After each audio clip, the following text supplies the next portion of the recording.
Sa isang pasilidad na tinatawag na Vertical Self-Management Center, mayroong isang partikular na bilangguan, mayroong 333 na palapag na may butas sa gitna, at ang pagkain ay ibinababa sa isang plataporma. Ang mga bilanggo ay may 2 minuto upang kumain ng pinakamaraming pagkain na kaya nila, bago umalis ang plataporma patungo sa susunod na palapag. Mas mababa ang kanilang antas, mas kaunti ang pagkakataon nilang makakain ng kahit ano. Kung sino man ang susubok na mag-imbak ng pagkain para sa susunod, parurusahan sila ng pamahalaan. Sa katapusan ng bawat buwan, ang mga bilanggo ay inilipat at ipinadala sa iba't ibang palapag. Bawat bilanggo ay pinapayagang magdala ng isang bagay na kanilang pinili. Sa isang nakatagong bahagi ng gusaling ito, may mga bata na naglalaro sa isang kakaibang piramide. Bago ipasok sa kanilang mga selda, ang mga bilanggo ay ini-interview at tinatanong tungkol sa kanilang paboritong ulam na isasama sa seleksyon ng pagkain sa plataporma. Humiling si Zamyata ng pizza at ipinaliwanag na maaari siyang maging nerbiyoso kung hindi niya ito makuha araw-araw, tulad ng minsang sinindihan niya ang bahay ng kanyang mga magulang habang sila ay natutulog. Gayunpaman, alam ng tagapanayam na agad na pinagsisihan ni Zamyatan ang pagsisimula ng apoy sa kanyang sariling autobiografya at ipinagpaliban ito. Samantala, sinabi ni Perimpuan na ang paborito niyang pagkain ay ang ham croquettes na niluluto ng kanyang ex para sa kanya at siya ay sumali sa pasilidad dahil kailangan niyang maglaan ng oras upang kalimutan ang kanyang ginawa. Sa kalaunan, napunta sina Zamyatan at Perimpuan sa antas 24. Nang suriin ni Zamyatan ang plataporma para sa kanyang pizza, labis siyang nadismaya nang makita niyang may mga kumuha ng kagat at ninakaw ang mga toppings. Ang mga pagtatalo mula sa itaas ay nagpapakita na ang mga bilanggo mula sa antas 21 ay kumain ng pagkain na hindi kanila. Galit na kinuha ni Zamyatan ang ilang manok at handang kagatin ito, ngunit pinigilan siya ni Robespierre at ng kanyang kasama sa selda mula sa antas 23. Lumabas na isang grupo ng mga bilanggo ang sumusunod sa isang sariling ipinatupad na alituntunin na nagsasabing ang bawat tao ay dapat kumain lamang ng ulam na kanilang pinili sa panahon ng interview o makipagkalakalan sa iba ng kusa upang makakain ang lahat ng walang pagbubukod. Ang mga sumusunod sa alituntuning ito ay kilala bilang mga loyalista at ang mga hindi sumusunod ay tinatawag na mga barbaro. Itinuro ni Robespierre na kung kailangan ni Zamyatan ng ibang bagay para sa paghihiganti, lilikha ito ng ripple effect at iiwan ng mga ibabang antas ng walang pagkain. Hindi ito alintana ni Zamyatan at handa na sanang kumagaat, ngunit pinigilan siya ni Perimpuan sa pamamagitan ng pagbabahagi ng kanyang croquettes. Kinabukasan, ang mga bilanggo mula sa antas 21 ay nagalit dahil sa mga alituntunin at inannounce ni Robespierre na maaaring kailanganin nilang makipaglaban para sa kanilang pagkain. Agad na sinira ni Perimpuan ang kanyang kama upang makuha ang isang piraso ng metal na maaari niyang gamitin bilang sandata. Nang dumating ang plataporma sa kanyang antas, may isang patay ng tao sa ibabaw nito. Pagkatapos, si Robespierre at isang lalaki mula sa antas 21 ay nahulog dito habang isang babae mula sa itaas ay patuloy na nag-aalis ng pagkain na nahulog sa kanyang antas, ayaw niyang parusahan para sa kanyang pagkakamali. Gayunpaman, ang kanyang antas ay umiinit na at hindi nagtagal ay nahuli siya sa apoy, na nagdulot ng kanyang katawan na mahulog din sa plataporma habang patuloy na nagtutunggali sina Robespierre at ng isa pang lalaki. Pinatay ni Perimpuan ang apoy gamit ang kanyang mga kumot, ngunit patay na ang babae. Sinubukan niyang makisali sa laban, ngunit agad siyang naibaba. Habang ang lalaki mula sa antas 21 ay nawalan ng malay, nagsimula nang bumaba ang plataporma, kaya't nagmadali sina Perimpuan at Robespierre na itapon ang lahat ng pagkain na nahulog sa kanilang antas sa hukay. Ang temperatura ay nagsimulang bumagsak ng mabilis, ngunit sa kabutihang palad, naalis nila ang lahat ng pagkain bago sila nagyelo sa kamatayan. Nang mawala na ang plataporma, nagpanik si Robespierre at umiyak nang mapagtanto niyang patay na ang nasunog na babae. Sinubukan ni Zamyatan na aliwin siya, ngunit nagalit si Robespierre at hinawakan siya sa leeg. Kinailangan ni Perimpuan na sumigaw sa kanila upang itigil ang laban. Ang walang malay na lalaki mula sa antas 21 ay nakatali, at inannounce ni Robespierre na dadalhin niya ang katawan sa ibabang antas upang hanapin ang mga anointed ones. Hindi maintindihan ni Zamyatan, kaya't ibinahagi ni Robespierre ang kwento. Ilang panahon na ang nakalipas, may isang lalaking kilala bilang ang Master o ang Mesias. Siya ang lumikha ng mga makatarungang alituntunin sa pamamahagi, ngunit walang nakakaalam kung siya ay buhay pa o kung siya ay talagang umiiral. Nagpadala ang Master ng mensahe ng pag-asa na nagsasabing siya ay nakaligtas ng isang buong buwan sa mababang antas ng hindi kumakain sa pamamagitan ng pagmameditate.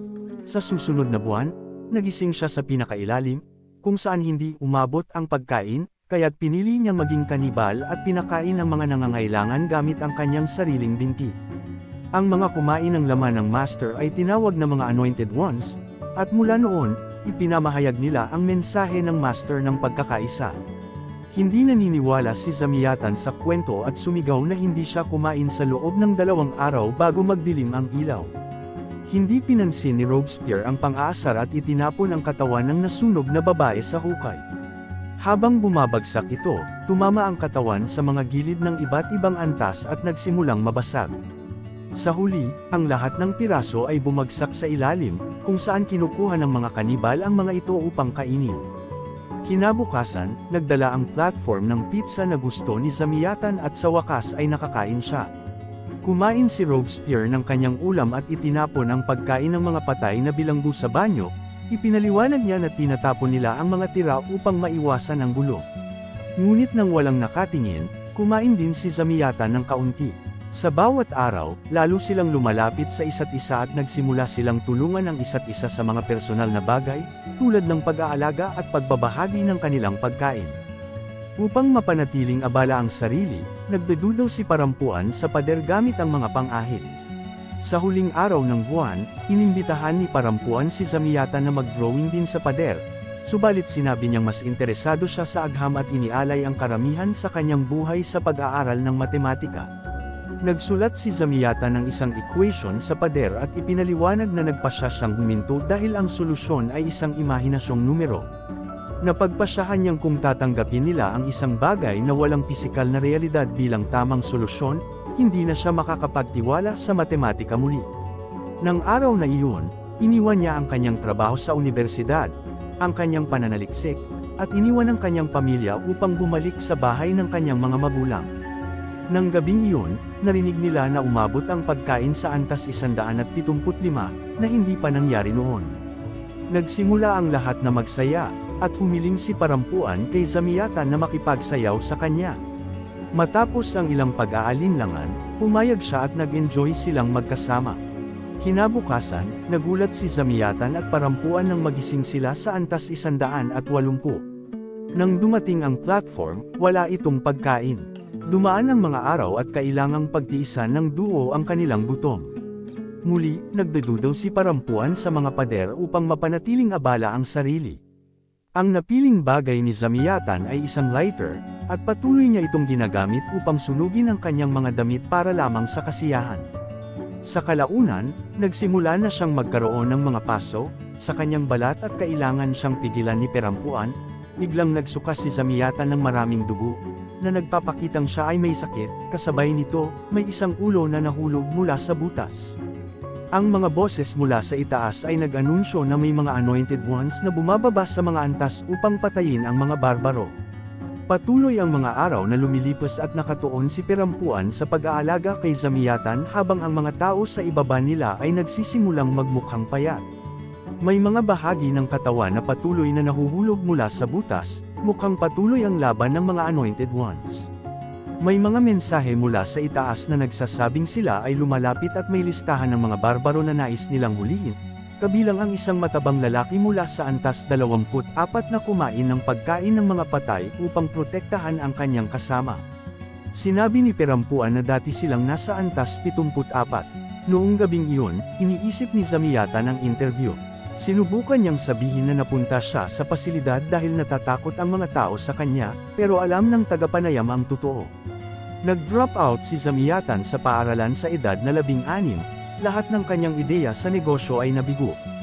Pinalayas siya ng kanyang asawa at mga anak, at kahit ang kanyang mga magulang ay napagod na sa kanya, kaya ipinadala siya sa pasilidad upang makakuha ng disiplina. Nakita niyang wala na siyang dahilan upang mabuhay at na hindi dapat maparusahan si Parampuan sa pagprotekta sa kanya.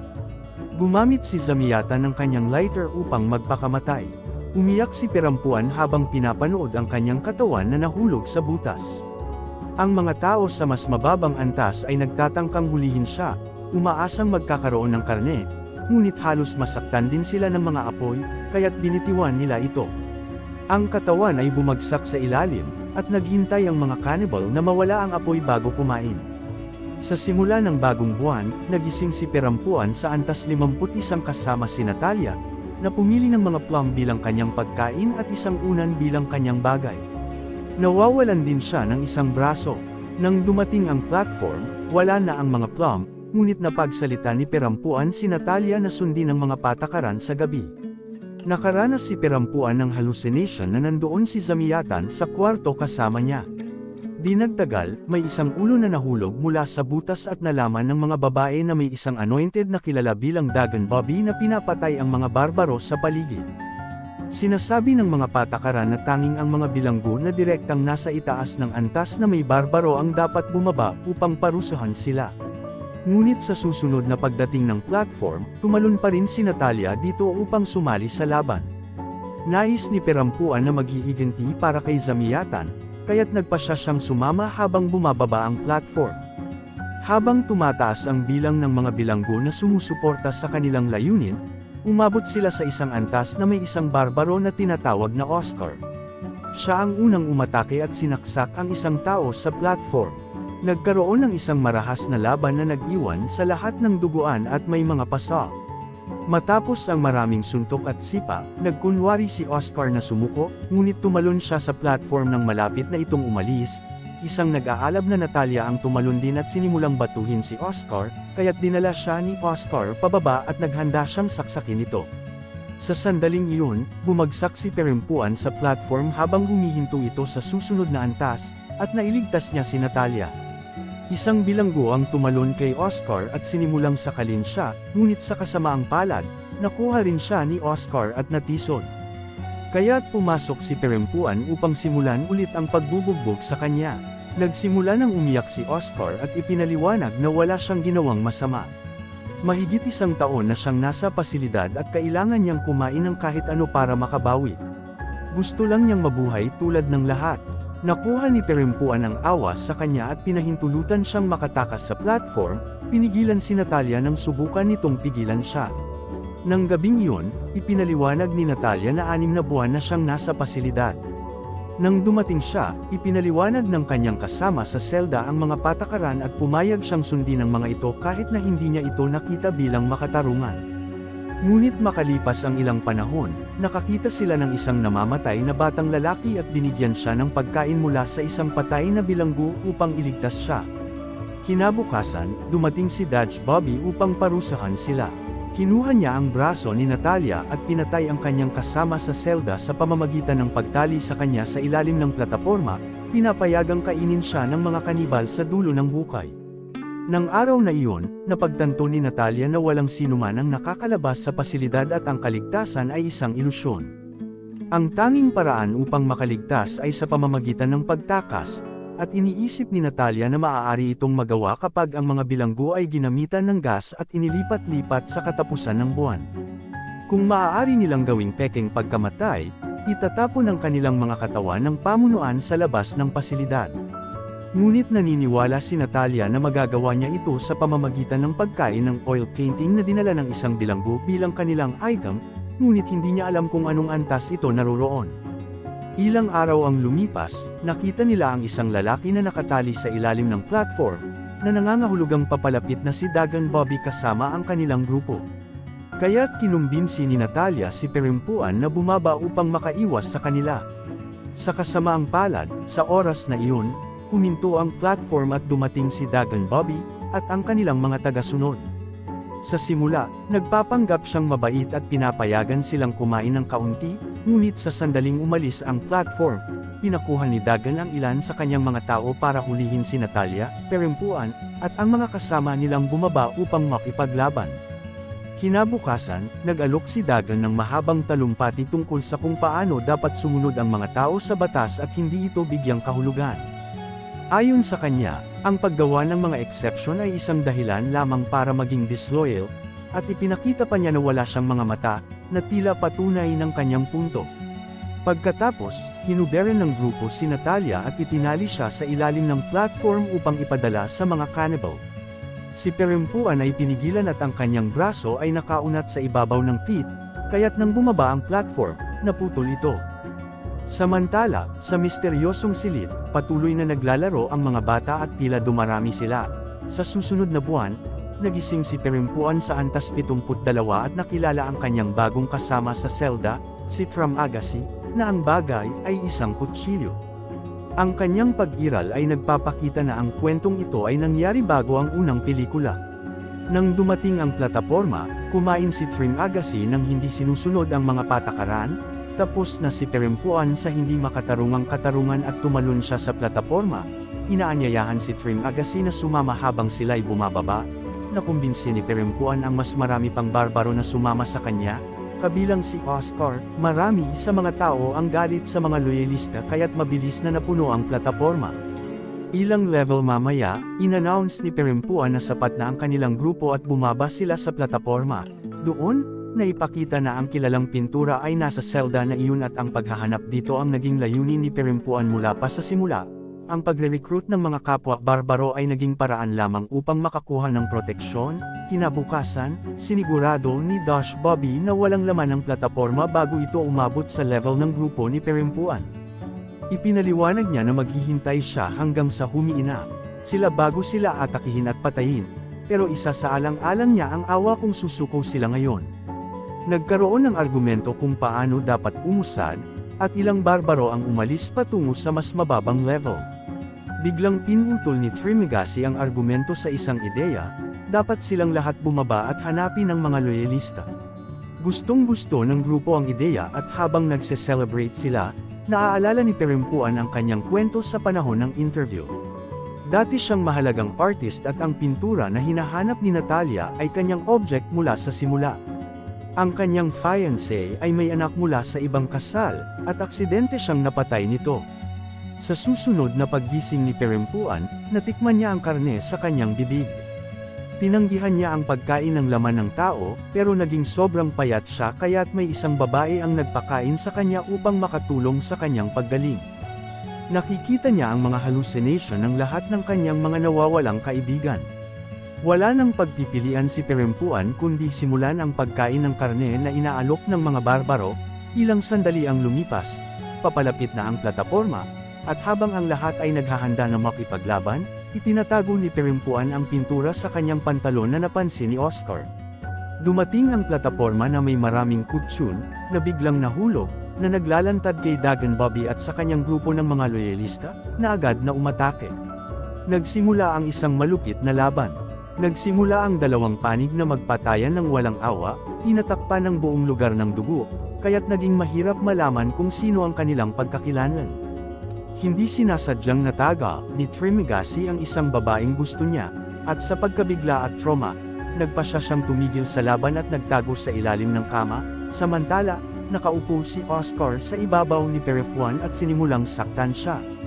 Napansin ito ni Tram Agassi at ibinigay ang kanyang kutsilyo sa kanya, na ginamit ni Perempuan para tagiin si Oscar. Namatay si Oscar habang nagtatanong kung bakit mahalaga ang pintura. Pagkatapos, lumipat si Perempuan para magtago kasama si Tram Agassi at umiiyak habang nagpatuloy ang labanan sa pagitan ng mga bilanggo. Pati sina Dash Bobby ay bumaba, at sa huli, wala nang natira maliban kay Tram Agassi at Perempuan. Nang bumaba ang platform, nagsimulang mahulog ang mga katawan sa hukay. Lumabas si Perempuan at napansin na buhay pa si Dagan Bobby, pero pinili niyang huwag siya patayin upang magdusa siya hanggang sa wakas. Pagkatapos, itinapon ni Perempuan ang lahat ng natitirang katawan sa hukay, iiwan si Dagan, na patay na. Para sa huli, sinabi niya kay Tram Agassi na aalis na siya at tinanong siyang sumama. Ngunit nagpasya siyang manatili, sinabing ito ang pinakamagandang buwan ng kanyang buhay. Pagkatapos, sinimulan ni Perempuan ang pagkain ng kanyang oil painting at nawala ng malay na may bula sa kanyang bibig. Bago punuin ng gas ang selda, isang malaking grupo ng mga bata ang nagsisikap na umakyat, hanggang sa may isang batang lalaki na nakarating sa tuktok. Sa sandaling iyon, may liwanag na lumabas sa kanya at 2 tao mula sa administrasyon ang dumating para dalhin siya. Nang magising si Pirimpuan, siya ay nakatali sa isang tambak ng mga patay na katawan na inaalis ng mga trabahador ng pasilidad, na nangangahulugang nagtagumpay ang plano ni Natalia. Ang tambak ay itinulak sa butas at nakita ni Pirimpuan kung paano nililinis ng mga trabahador ang mga selda at inayos ang mga natutulog na bilanggo gamit ang mababang gravity. Nang iwanan ng mga trabahador ang tambak sa dulo ng butas, nagkaroon si Pirimpuan ng nakapanghihilakbot na pagka-realize na ito ay hindi ang labasan kundi ang level 333. Agad siyang humiwalay sa lubod at nagtago sa ilalim ng isang kama habang pinapanood ang mga lalaking dalhin ang napiling bata. Iniwan ang bata sa isa pang kama at ang tambak ng mga katawan ay itinulak sa isang butas patungo sa isang lihim na level na mas mababa sa 333. Dahil sa pagkakaroon ng pagkabagabag sa pagpatay sa anak ng kanyang fiancé, nagpasya si Pirimpuan na linisin ang kanyang konsensya sa pamamagitan ng pagligtas sa batang ito. Gumawa siya ng pagtalon upang maabot ang ibang kama, ngunit aksidenteng nabangga ang kanyang ulo.